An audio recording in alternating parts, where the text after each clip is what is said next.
In fact, if anything, Filipinos tended to be rather genial towards their Spanish captives. Too much of that hospitality trait, I guess, occurred. And then when the Americans came, first of all, there was initial period of friendship and congenial relationships with the Americans, and then the sudden betrayal, with Manila, the mock battle of Manila, and Filipinos being pushed aside and so forth.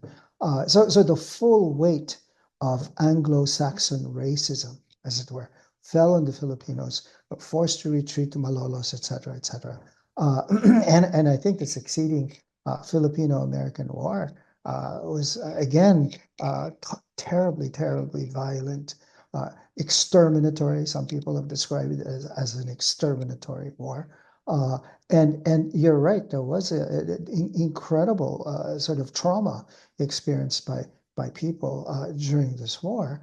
But what was remarkable was the way in which a lot of this was repressed and eventually swept aside. So very few people really talk about the Filipino-American War, and those who do tend to minimize. They tend to minimize the violence, except some. I mean, there have been some really interesting books that have been written on the horrible, horrible consequences of the Filipino-American War. But I think by and large, thanks again to the work of Filipino Illustrados, right? There was a very hasty reconciliation with the Americans. I mean, there was still a lot of hostility, of course, there's undercurrent of hostility that ran through the American occupation, and that the Americans were very afraid of. I mean, so much of US policy in the Philippines was constructed in view of the possibility of inciting rebellion and uprisings among Filipinos all the way up to the 1930s. And, any casual reader of Philippine history during that period will note that uprisings never ceased, right? There are always local revolts, there are always peasant rebellions, all the way up to, the most spectacular one, the Sactalista revolt in the 1930s, right? So Americans were very afraid of that, this continuing resentment and hostility from the Filipinos. But for the most part, I think the Ilustrados were very successful in putting a lot of that stuff down, right? Americans didn't have to do that much. It was really the Ilustrados who took care of business, as it were, right? But what's interesting is how They shepherded the process. Yeah.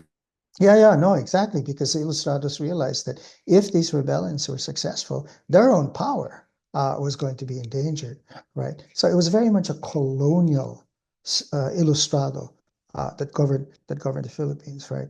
As Ruby Paredes and others have described, it was a colonial democracy that you had. And it was this colonial democracy that continued clear up through, the Japanese occupation and the Republic, and arguably continues to this day, right? So yeah. Yeah, I mean that's a great way of segueing to the final part of our discussion, because yun nga inisip ko bakit Mhm. pag titignan mo yung Pilipinas, exceptionally, again, I don't want to overdo it, but why is the left so weak in the Philippines, right? That's one Good question, question. Good right? question. Why Yeah. is the state so weak also in the Philippines? Like both the state is weak and the left is weak, right? Hmm. Because we had Hmm. other permutations in other region whereby other part of Southeast Asia whereby at some point the left was decimated but the state was strengthened, right? Or the Yeah, left and yeah, the yeah. state are in the Philippines, like wala. It's like the left is so weak and the state is so weak. So that Hmm. means there's just something incredibly durable with the liberal or pretentiously liberal oligarchy or Hmm. colonial Hmm. Anglophone oligarchy, right? I mean, Hmm. that's Hmm. really the outstanding feature of our political system, Hmm. right? Hmm. Well, I mean, I think the contests between state power and its opponents, whether you want to call it left or something else, liberal, whatever, that's ongoing. And certainly with Quezon, Quezon was a key figure in trying to strengthen the state with American help and trying to put down the left, right? Magsaysay was another key figure in doing that. The others like Quirino and so forth were relative failures. They couldn't do it in the aftermath of the Japanese occupation and the demands of reconstruction. And then you have Marcos. I think Marcos was, I mean, came close to succeeding in both State building projects and you know, of strengthening the state and then putting down the left, right? But of course, Marcos was bedeviled by cronyism, corruption, and various other things that just, and then his own physical weakness that just wouldn't work. And the left itself made some key mistakes. I mean, the thing about the left is, once again, there's this book by Joseph Scalise. Yeah, Scalise. we had him as Yeah, I mean, it's yeah, Scalici, but Scalise. Yeah, we had him on yeah, this show, The Drama of Dictatorship. Yeah, we had him twice yeah, on this yeah, show, 4 hours. yeah. Yeah, so I mean, if you've read his book, if you've spoken to him, you can see when it's many reasons why the left is so weak. And yeah, yeah, I've always remarked on this is that we have the longest running Maoist rebellion in the Philippines, and yet unlike other places where they've had communist uprisings, there hasn't been a single theoretical work by a Filipino Marxist that has had any impact in the world scene, right? I mean, like you don't have a Gramsci, you don't have any of these sort of writers on the left, possibly except Walden Bello. I mean, Walden Bello, and he's not really. He was with the Yeah, but party, but Walden is he's an international political figure, yeah, right? yeah, He's yeah, embedded like Gramsci really in the Italian experience a yeah. lot. That's That's also right. a good example. Also a lack of Yeah, a kind of a country-specific theorization. No offense to Jose that's Marichan. right. I mean, the guy tried, but it's nothing close to Yeah, yeah, where we should yeah, be. It's a very kind yeah. of So yeah. yeah, and so I mean, people on the left will disagree with this, and this characterization of the weakness of the left. But yeah, totoo naman eh. They never really got that far, and to this day, I mean, they're with the death of Joma and all the other sort of major leaders. I don't know if they have any clout anymore. On the other hand, it cannot be doubted that the left has had a major influence in terms of educating the youth, especially in UP, right? In terms of infusing them with what I call a certain vocabulary of resistance, right? Sensibility. Sensibility. Yeah, a certain sensibility and a certain vocabulary of resistance, such that so much of Filipino nationalism, or at least a certain kind of Filipino nationalism that comes out of places like UP, is imbued with a certain kind of Marxist left-wing discourse, right? The death of Dodong Nemenso, which is now being widely Yes. mourned and so forth, is an example of that. Even those who resist the left cannot but fall back on a certain kind of leftist analysis and leftist discourse. And so that is a tribute. That is a tribute to their power and continuing influence, right? So yeah. Intellectual hegemony to a certain degree. I mean, if I Yeah, get to a certain degree, which, yeah. which is both a strength and a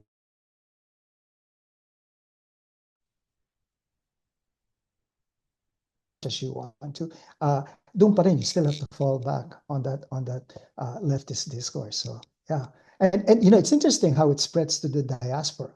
I mean, like for example, here Oh at the yeah. where I teach at the University of Washington, and you go to Berkeley and you go to UCLA. I mean, many of the students who have never been to the Philippines, talk about bureaucrat capitalism and imperialism and feudalism, and you point out, the Philippines is not a feudal country. They go, The what? comprador. The Yeah, comprador yeah, theory. Yeah, yeah. yeah, yeah. Philippine Society and Revolution is still the basic reading for many of these student activists. And so you get a sense of how there is that continuing legacy that's Yeah. still in circulation. So yeah, No, I mean, I think Benedict Anderson's favorite university in the region was UP, right? I mean, he had a lot to say about it. He loved UP, sure, right? He found no sure. parallel to that with all due respect to other great institutions. That's No, why no, no, sure. Leloy had that, like he had this piece on Diliman consensus, right? Yeah, Particularly yeah, yeah, yeah, Diliman pa, di ba? Of all yeah, UP. yeah, Talaga yun ang pinakapasaway daw eh. yeah, Um, yeah, yeah, yeah, yeah. Now, Vicente, moving forward, last part of our discussion, because I would love to pick up on this one. where we live off later on. But where do you see things going? Because don't you see a systemic deadlock down the road? I mean, I was with Justice Carpio, who's not necessarily a man of sensationalist. I mean, everyone can, but his argument essentially was, if we don't make this work within the existing constitutional coordinates, crackpots, rev gov people are gonna make some crazy moves and take advantage of this Marcos Duterte, drama, whatever you want to call it, right? Mhm. And at the same time, for all the progress the Philippines is making, the BGCs and CBDs and all of that, the real wages of vast majority of Philippines is not improving, just as their expectations increases. So now, unlike before, there is exposure, there's expectation, Mhm. there's a chance to realize what they're missing in ways it was not before. So I know our conversation was about the endurance of the quote unquote liberal oligarchy, Mhm. but isn't this eventually going to hit also a wall? And maybe that wall is much closer to our current political moment than we Mhm. think, right? Mhm. Because, we Mhm. talk about it in a very evenmential way, right? Like, yeah, this drama, that drama, BBM this. But if you look at it from a lingerie way, like, I see so many systemic deadlocks here, right? Mhm.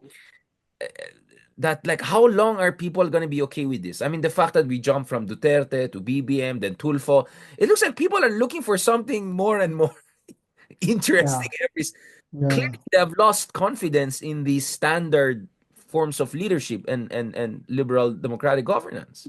Mhm. Mhm. Yeah, well, as you say, it's been going on for a long time.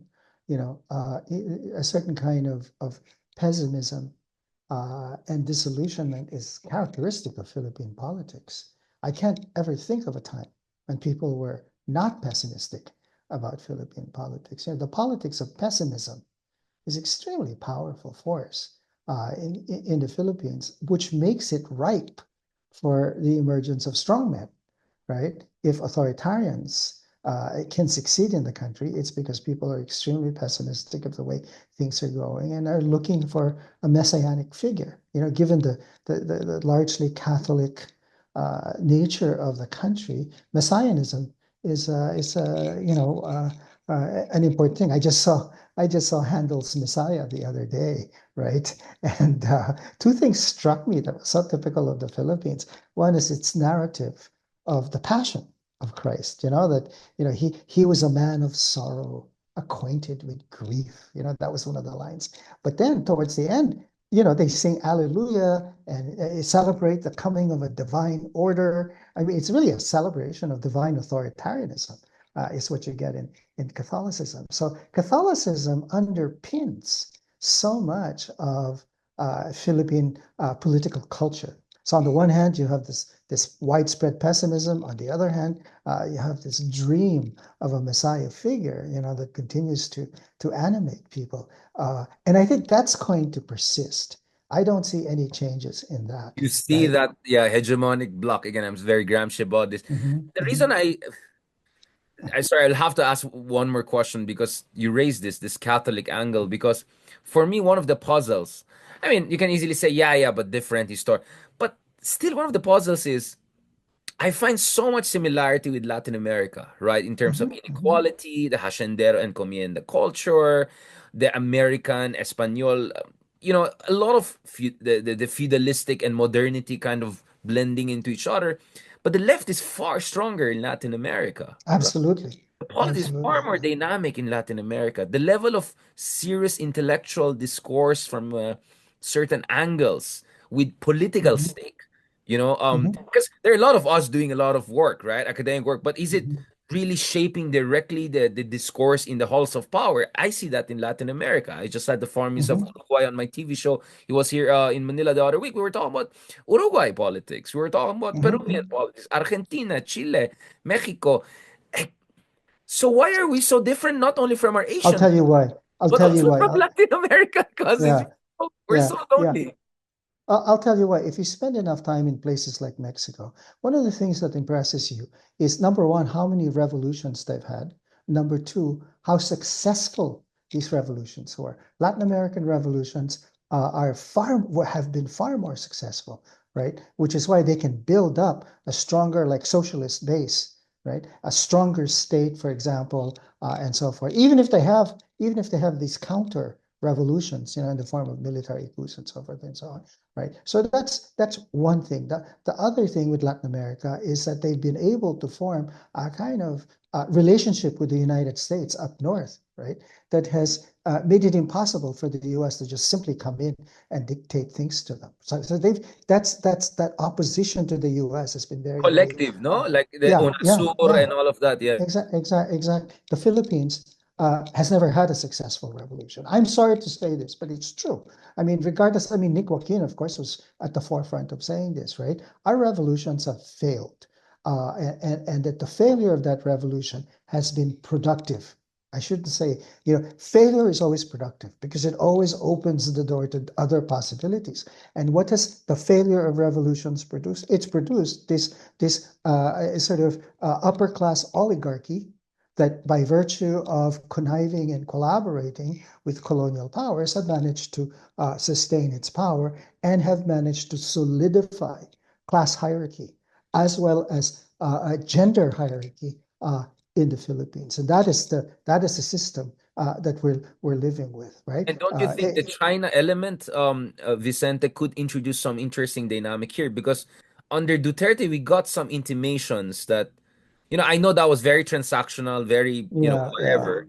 But who knows in 20 years when China becomes so powerful and domineering, and so yeah. successful as a political system, and I don't see US going in a good direction, to be honest, as things stand.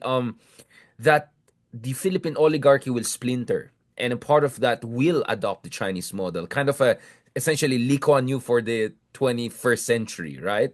Because it's that kind of authoritarian modernization, right?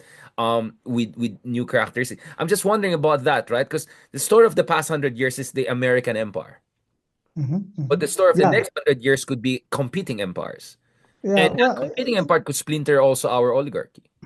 yeah, no, I mean that's possible. I mean, the oligarchy is certainly not a monolithic formation, right? There are many different tendencies, but on the whole, I think the oligarchy goes after its interests, and wherever and whoever can support those interests and consolidate them, that's what they're going to go for, right? Whether it's the U.S., whether it's China, at one point it was Japan, Japan, yeah. et cetera, right? So I think so long as the oligarchy is allowed to conduct its businesses, its various businesses, I think they'll be fine with whoever is in the horizon, imperial horizon, right? Of course, there's a big question of whether or not China will still be there. Al McCoy recently has this very interesting article about this as an era when the four major empires are collapsing. France, China, the Russia, United yeah. States, yeah, and Russia, right? They're all in the process of collapse. But that's Al's spiel. You don't have to agree with that, right? But there is this idea that the era of imperial domination is fast coming to an end. I don't know if I agree with that, but nonetheless, insofar as the Philippines is concerned, its global orientation has always been in two ways. One is towards empire, the other is towards overseas contract work. And it's the overseas contract work, the OFWs, that I think are just as important, because they form an incredibly vital and important constituency. And they are, in some ways, their experience of empire is extremely different, right, from what you get in the Philippines. So I think they're certainly worth paying attention to. Obviously our entire conversation could easily be dismissed by some of our friends as a very elite driven understanding or elite centric understanding of history or Philippine politics. Where do you see the agency for, let's say, the middle class and grassroots civil society? I know maybe that's not necessarily your area of focus, but as someone who loves the Philippines as a Yeah, Filipino, yeah, yeah, what yeah, is your read on agency? What's your read on middle class civil society? People like you and I, with yeah, the yeah. limited power of the pen we have. What can we do on that front? Well, I mean, there are a number of ways in which non-elite agency manifests itself. Of course, assuming that we understand what we mean by elite, which is, the ruling class, right? The people in power. Uh, One is elections. Elections are a powerful way, I think, for non-elites, middle class, poor people to participate in the governing of the country, right? That we have a modicum of democratic participation that is available by way of elections serves as a counter to the otherwise entrenched oligarchical nature of politics. Another is economics. I mean, this is why I always bring up OFWs because their ability to prop up the Philippine economy should not be underestimated. I mean, it's incredible how much the remittance economy is crucial for the survival of the country and the social effects of that remittance economy.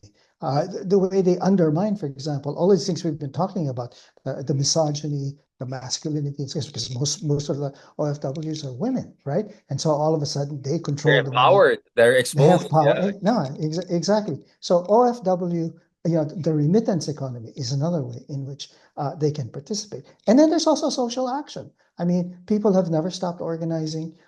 As much as labor unions have been diminished, nonetheless they keep popping up, right? So that's a third thing, organizing, social action, demonstrations. And the fourth way in which, of course, non-elites participate is through the media, right? There's social media, but there's also popular culture, there's movies, there's creative arts, and so important as a way of intervening and critiquing Philippine society. So those are four things I can think of. I mean, I'm sure there are other ways in Yeah. which people could talk Do you about think we need agents. another El Filibusterismo? Do you think we need to complete the trilogy? Because from my understanding, Rizal was looking at the trilogy, probably even in French, right? Because he was Yeah, competent yeah, enough. I saw his French letters. Should we complete that for the 21st century? Because the El Fili for me really struck home. Like, yeah, wow. yeah, Like the debates I see there, like, yeah, that's basically inside my mind. That's what like is this so rotten that you need something crazy? Is fascism really the only way to break the deadlock, right? I mean, you think about all of those arguments, right? Amazing yeah, how yeah, was result was, right? yeah. No, no. I mean, yeah, you don't have to look. I mean, if you wanted to look further than Rizal, I'm a big fan of Nick Buchanan. I think Oh, sorry. other Yeah, than of course. Absolutely. Absolutely. yeah, Absolutely. Sorry. yeah. I Absolutely. there's never been. I mean, in the 20th century, Nick Joaquin, hands down, right? The most insightful, the most provocative historian, writer, intellectual, et cetera, et cetera, et cetera. And I'm really disappointed that no Philippine publisher has decided to put out a complete an edition of the complete works of Nick Joaquin. From his fiction to his Exactly. historical work to his journalism. I would love to see a complete edition of that.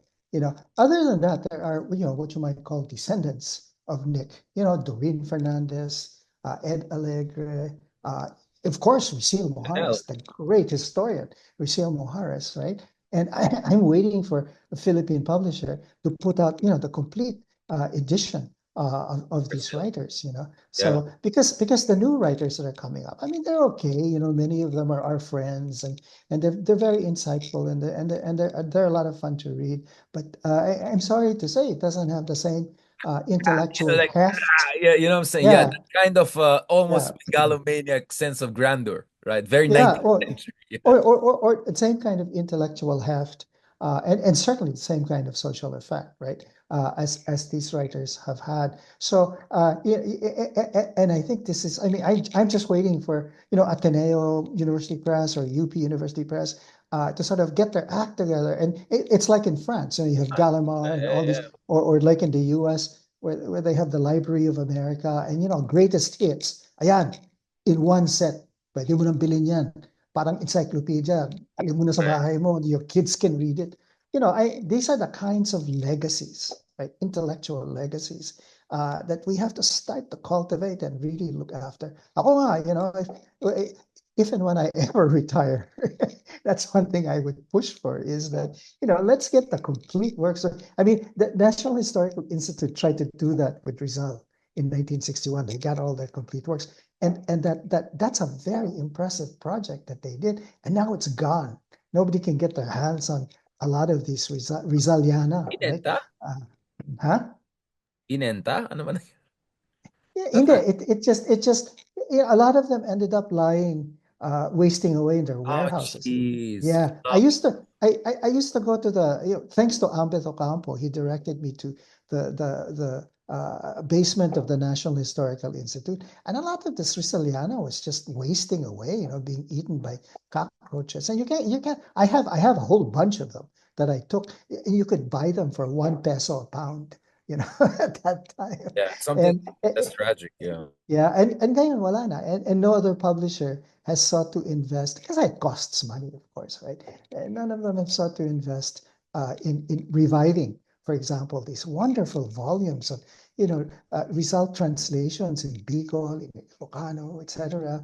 I even have a volume of results handwriting, samples of his Oh, shoot. handwriting Oh, that wow. used to be around, right? The multiple volumes of his correspondences with Blumentritt in the original German, right? Wala na, you can't get them anymore. So unless you're friends with Ambeth and he has extra copies that he can give you. Maybe we need 10 ambets, right? I think that's really the story. We need 10 ambets. We need 10 of you. And like, we really need to, I mean, I met someone, I think it was an Aussie or something. It was more Mhm. about geopolitics and IR. He said, oh, you guys need 10 of you, right? Like 10 ADHD guys who are all over the place, talking to the Kissingers and talking to the, and get things. And my sense is we need the same. Um, Yeah, and one more thing, I would appeal to someone like Lauren Legarda, who's been very yes, active in good promoting point. Philippine studies, Very good to sort point. of pay attention to preserving, Philippine letters and to making them She's doing something vastly in fairness. accessible. Yeah, He's yeah, doing yeah, on the French front, on the American front. yeah, But yeah, Sir yeah. Romualdez funded the Tagalog studies in Harvard and Yeah, also. but that's a PR stunt. Instead of doing that, to concentrate on, reviving and preserving a lot of our legacies, you know. So Absolutely. I don't want to keep you away from the second half of the series of 1000, 1000, 100 Years of Solitude. Um, are there some books that you suggest? I'm gonna make it a bit extra client. Are there a couple of essays or books you want to suggest for people to have a kasi alam mo naman Vicente, 'di ba? Like there's the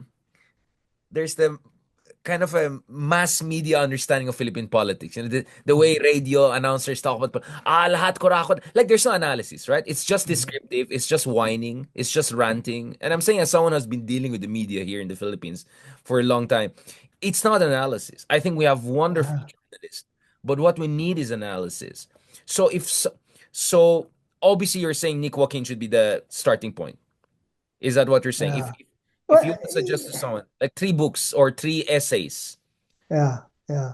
I mean, of course, Nick Joaquin is always great. The Question of Heroes is fantastic, especially the last essay on Ricarte, which is unparalleled in my opinion. So there's Nick Joaquin, and of course, Rizal. Everybody should reread Rizal seriously and not You, just, you like the bits Penguin and pieces. edition, the latest one? I really liked it. The Yeah, well, it I mean, was there are good. many. The best edition is the University of Hawaii edition under Ah, Soledad Locsin. Soledad right, Locsin, right, I think, right. gets results language just right. So there's that, and then Ben Anderson has written some very interesting things on the Philippines as New Left well. Review, especially when you. Right, right, right. And so there are more recent books that have come out. Younger scholars like Stephanie Mawson, who's Yeah. also Australian, has written this wonderful book called Incomplete Conquests. There's ano pa ba? What else have I read recently that uh, there's this is wonderful book by Christy Flannery, who's also Australian, that's written about piracy and the effects of piracy in colonial culture in the Philippines. So I think that's very important. Uh, in terms of the revolution, I don't know what recently has come out on the revolution. I mean, they're the standards, the real classics. Mila Guerrero's book on the Malolos Republic. Uh, I could mention Ray Leto, who's still interesting. I mean, he's been under a lot of attacks and under a lot of criticism, and I think his book is still important. Well, he went a bit too much on the Duterte, But he's a nice guy. I mean, I had fantastic conversation in person with him. Really honest, sincere. He dropped by my book talk back in the day at ANU. Really Mhm. interesting conversation.